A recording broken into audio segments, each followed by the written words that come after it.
Hi, and welcome to our MSD project on manufacturing and procedures for solar crop drying systems. Meet our multidisciplinary team of RIT engineering students that elected to tackle this project. Meet our team on the ground. This is a collaborative community capstone project in which we engage with our partners from Hope. Additionally, we'd like to introduce Jamesy Agustama.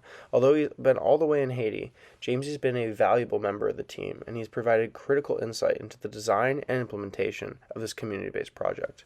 His local knowledge and expertise proved to be invaluable throughout the project. Currently, over 50% of mangoes and breadfruit in Haiti spoiled due to a lack of food preservation ability. The idea for this project originates from the large amounts of spoiled food in Haiti. Refrigeration, dehydration, or other means of preserving food are not commonly available. This means that when mangoes and breadfruit are in season, most of the food ends up going to waste. Our system is designed around utilizing the climate in Haiti. Due to the large amount of sunlight and high temperatures, our design is simple yet effective. The large black tarp captures solar energy as heat and heats up the air just above the surface of it. Meanwhile, a small solar panel powers 8 computer fans that capture the hot air and pushes it over trays holding mashed fruit for effective drying.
The process for using this dryer is a simple 3-step process.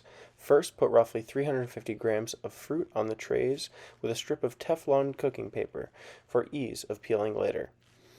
Load all 32 trays into the chamber in 4 stacks of 8, and at the end of the day, simply remove the dried fruit from the trays. Some goals we hit include creating a system that can dry 8 kilograms of wet fruit a day with a system that costs under $250. Being effective at a low cost is crucial so that Haitians will be able to profit from this system. To sum up how this will be beneficial to rural communities, farmers will be able to preserve their products, selling more and making more. Customers will have access to more fruit out of harvest season, as well as more products. Selling solar dryers will also become a new business, while transportation services will benefit from all of these groups.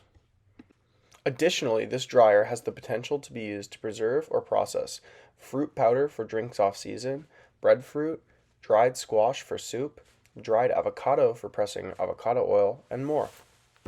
We wanted to especially thank Professors Rob Stevens and Sarah Brunel, along with Dr. Tony and Jamesy Agustama, for their help throughout this entire project.